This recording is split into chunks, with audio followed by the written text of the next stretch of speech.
so these are just a few little upgrades I wanted to do. I'm going to change the thermostat out to have a digital thermostat. It's a lot better than this piece of garbage that doesn't even have temperature settings that you're just guessing at and never can be comfortable with. The other thing I'm going to change out is the USB port here is actually only designed for very low amperage, and this is a pretty long LED strip that goes all the way around, and I'm concerned that that might put a little bit too much draw on that. So I am going to put in place right here a 12 volt auxiliary jack. It also has two 2 amp USB ports on it, and that's what I'm going to use to power these lights.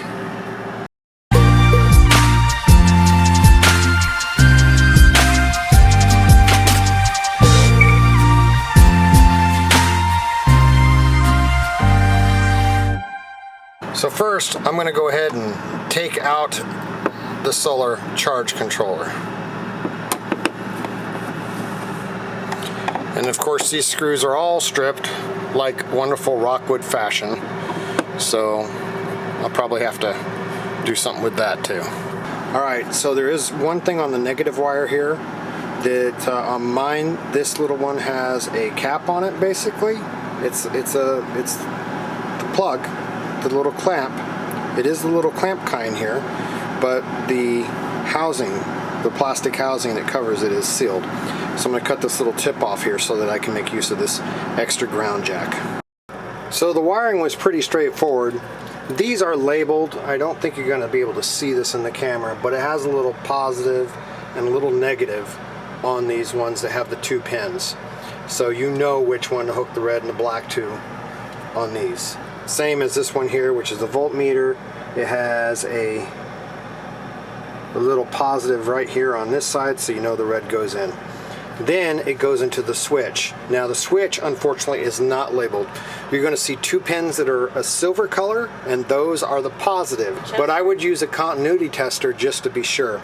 And then the one color that's by itself is the negative.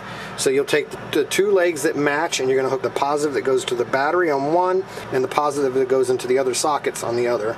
So like I say, it's pretty well labeled. You're going to have a negative coming off one of your other sockets, and you're going to have a positive coming off the switch. I'm going to go ahead and put a 5 amp fuse because these sockets are rated at 2 amps each. So if you've got 2 in there, that's 4 amps right there, plus if you had something in the cigarette lighter. So I'm going to go ahead and go with 5 amps. I think that's the most I'd ever need to run through this, and it'll keep it from firing anything else or being a fire hazard or anything like that. So I got that ready. So now I am going to go ahead and literally connect it right here. So this is the positive and negative that go out to the battery. So this comes in from the solar panel up to 18 volts.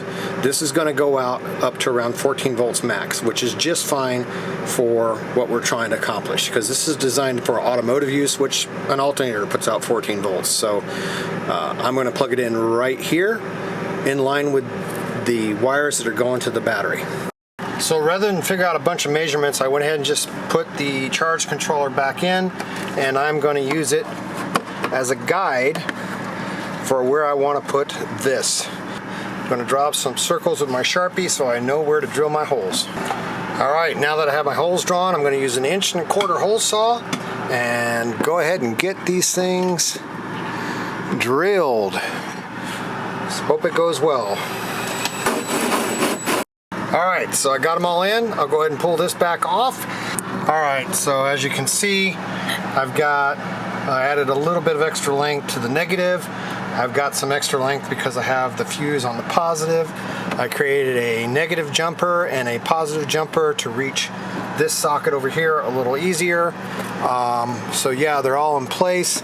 I need to put some electrical tape around this, and then I should be good to go. There we go. Got the positive and positive, negative and negative, and this is on the battery side of the charge controller. Again, this is the panel side, this is the battery side.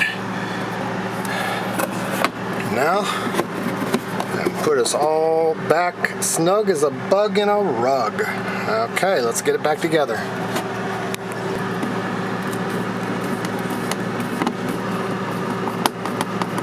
this is their off mode. Notice they're still a light green. So now I can turn them off completely with this switch. So that's one reason I got it. But also because, like I said, I know that this is going to provide enough amperage to light that strip that's all the way around.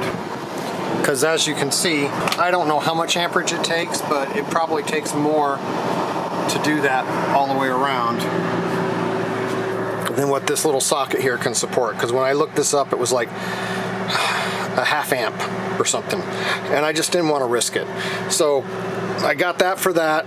Also, so it has a nice little switch that I can just hit right there to quick turn it off and on without needing the remote, or turn the whole thing off right there. All right, so let's go ahead and take this off. Looks like there's just a couple screws holding it in here, so I'm gonna go ahead and take this off. So you'll see this thermostat on thejohnnyoshow.com/promotions. It's the Pro 1000. I think I spent like 25 bucks. So basically, you cut off the 2 wires that are going to the old thermostat, and then I spliced in these wires here. I needed a little smaller gauge to fit into the socket here, so I spliced into this little red wire. And you're going to just connect. It's really simple. You're going to have a leg that says R and a leg that says W. Just connect the 2 white wires. It doesn't matter which is which. Just connect to the R and the W. Don't worry about the C. Just the R and the W. And that's all you have to do to make this support a normal thermostat. Now in my case, I had to drill this hole a little bigger because this offsets like this, and I wanted to make sure it was going to cover most of the holes that they put in here. So right about like so. All right, and I just put a little piece of Gorilla Tape here on these wires just to help secure them a little more. I got them really tight into the socket, but I don't want them pulling through and going into the wall. I notice I'm not getting a good bite. This wall, the way it curves, it doesn't sit flush, and the thing doesn't get a good bite on these little hooks. It just can't do it because this wall is so flimsy. So I'm going to put 2 washers underneath this. I'm going to put that underneath and use that to space it out, and then it should give it enough to give it a good bite. So now you can kind of see it. It's got a nice little ridge here, okay, around it, and so that should give it enough. I'm hoping that it'll get a good, nice grip.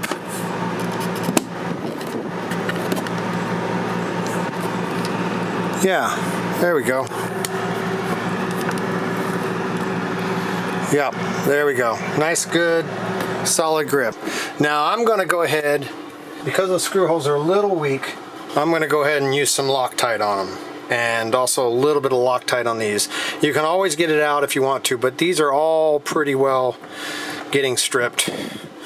So I'm gonna use some Loctite.